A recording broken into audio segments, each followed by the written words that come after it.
Nick Nurse, head coach of the Raptors, with us on the podcast. Okay, we know this season has been tough for a lot of different people, but your franchise in particularly, you had a 16-15 record at one point, and I watch you guys quite a bit, and then you're like, oh, okay, they've got games they've missed, players are missing games, staff is missing games, you guys are in Tampa. I know everybody can kind of look at certain elements of this season where it was challenging, but what happened to you guys, you think? Well, I think that there was a number of hurdles to jump, right from the start with relocating everyone. A bit of a roster flip. We lost a couple very experienced, very good pieces to free agency in Marc Gasol and Serge Ibaka. And then it, I think it was bumpy to get through. We got through. We started playing really well, Ryen. I think we won at Brooklyn. We won 2 at Milwaukee. We came back and beat Philly at home. And I think we, even with that 16 or 15 record or whatever it was, I think we were in 4th in the East. And then we got wiped out by COVID and the protocols. I think 7 players and 7 staff, and then a couple more players a little later. And that took a lot longer than the 14-day kind of sit out. We kind of started filtering some guys back in, but we just didn't feel quite right, myself included. and then it was just kind of, we just had a month that just was like almost wiped off, from us, and we just never really recovered. Is it harder for a team, you're a couple seasons now removed from a championship run? Some of the core guys are still there, but obviously the loss at the big positions was something you're going to have to get through this year. Is it harder to keep a team motivated that has higher expectations for itself than maybe a team that doesn't have those expectations? Yeah, I mean, I would say I think we were pretty motivated, Ryen. I think we also were used to winning a lot. I think a couple of those losses in our, we had a rough start, 2-8. I think 2-8, and I think we led maybe 7 or 8 of those games by double digits at one time. I think we had the ball either go in or out at the buzzer, and 3 of them, none of them in our favor. So that we were playing some pretty good basketball, but didn't have anything to show for it. And I think, with the expectations and kind of the winning that we've been used to, it was tough to deal with a little bit. But again, I think that, I can sit here today and say to you, the last 6 to 8 weeks have been pretty enjoyable. I mean, I know we're not in, and we certainly had different visions of how this season would play out. But at some point when we kind of got over the COVID hangover, and people kind of started feeling better and got in shape again, and we kind of just decided to kind of take a deep breath, get back to work, start enjoying practice a little bit. And we look a lot more like ourselves, even with a very depleted roster. A lot of guys out and all that stuff, like a lot of teams have had. So I'm not, but we were back to playing the way we want to play. We were back to practicing. We were back to preparing. We just felt more like ourselves. Even now, where we went out on that West Coast road trip and went 1-3, but we beat the Lakers, and every one of those other games, 2 of the 3 were tied with a minute to go, against the best teams in the West, Utah and the Clippers, and so. We're playing some good basketball. We're still missing a lot of guys, When you made your run 2 years ago, yeah. I remember, just watching because you guys were one of the main stories, and, through the regular season into the playoffs, it just kind of dawned on me. It dawned on me later than I wish it had. But I go, there's something about this team where I felt like your top 6 or 7 guys, like what I love is shot clock creators, because in the playoffs it comes down to you guys can run all your stuff, you can do all these things, but somebody's going to get the ball like 30 feet away with 6 seconds left, going, all right, figure it out. And those are the guys that make the money. I love those guys too. Right? Yeah, right, to make your life a little easier. But I'm serious. This is no exaggeration. I watch and be like, you know what? I think they have 6 or 7 guys that if they had to get their own shot off, they could. Was that a conscious thing from the front office? Is it something that you discovered? Because I think that's actually a little bit more rare. Hell, you go back just 10 years ago, maybe you'd be lucky to have 2 of those guys. I think that was one of the great things about your offense. Well, I think that I can sit here and think about situations, and certainly when you got Kawhi and they're sort of totally scheming against what are we going to do with him and who's going to guard him and who can guard him and things like that. And Danny was just a veteran guy that would, he might, literally one game, I know he was like 0 for 6, and I drew up a play for him, and I said, "We need you to make this, bro," and he made it. And you could still do that with him because he'd been around the block so many times. Right.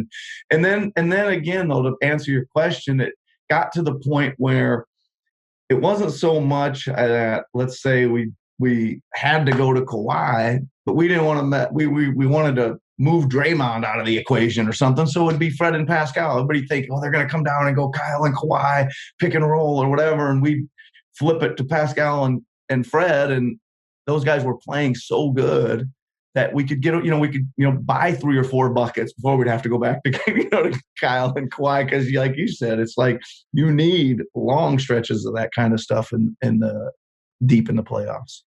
I was reading that story about, one of the things you shared with Kawhi. So I don't know if I'm necessarily asking you to tell the story again, but the specific part of him where he knew kind of exactly what he needed, and then he would go ahead and give it, because I think a lot of us from the outside, we still can't quite figure him out. Like the best information I ever got on Kawhi when he was deciding on what to do as a free agent was, if someone tells you they have intel, then don't talk to them anymore about Kawhi, because that's the only thing I can tell you. And it ended up being the best information. But, you were with him. You have this magical year. What are some of those specific things about him that you learned about him that you had no idea about?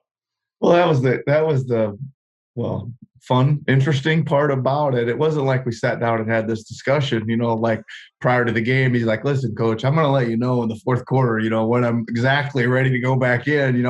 It was just kind of like, I'd look at him saying, "Let's go, man. It's, 9.5. It's your time to roll." And he'd look at me and say, "Need about another minute and a half, coach."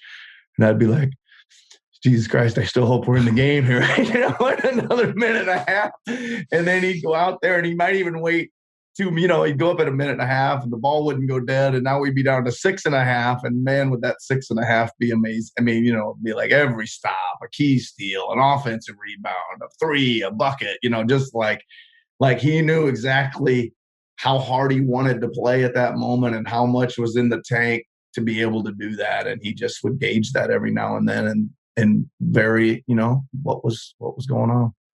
I think a lot of us are always still kind of confused too about, clearly he was upset about, the medical part of it. You guys, I think, did everything you could do to make him feel comfortable and to just monitor it, however you were going to use him. I mean, he actually missed a decent amount of games that season. It just didn't really seem like it mattered. And because of how methodical he is, because it's shoulders and it's wingspan and it's angles, and then there'll be a flash of like, oh, there it is again.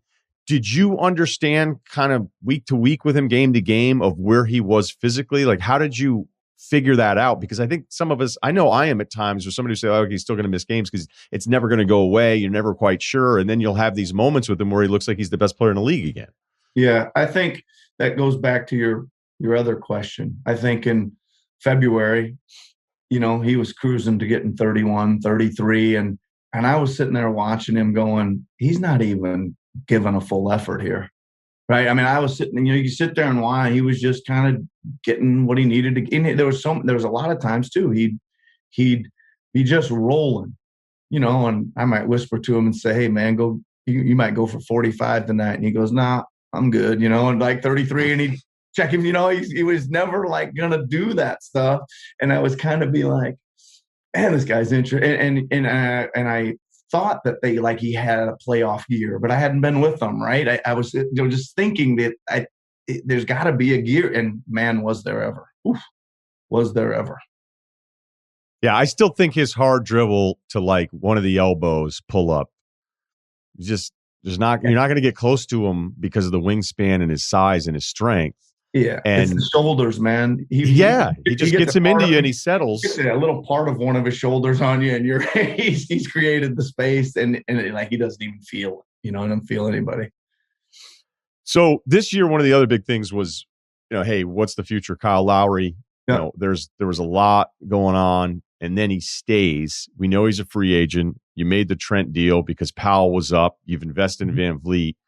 I don't expect you to say like, yeah, man, we can move on and hand the reins to somebody else because Kyle means so much to this franchise. But what do you expect to happen with his future in Toronto? Well, I think you said a lot. I mean, first thing is Ryen. He's been incredible to work with. Um, I think his, ask me about moments or ask me about Kyle.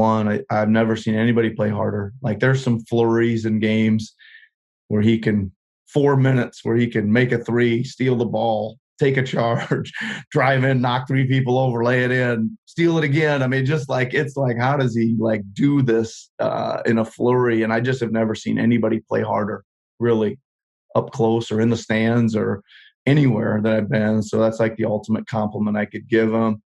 And then it was good to see him kind of break free in the playoffs too. That was kind of a process for a few years, and then he had that monster start to Game 6 in the finals that you can never really forget.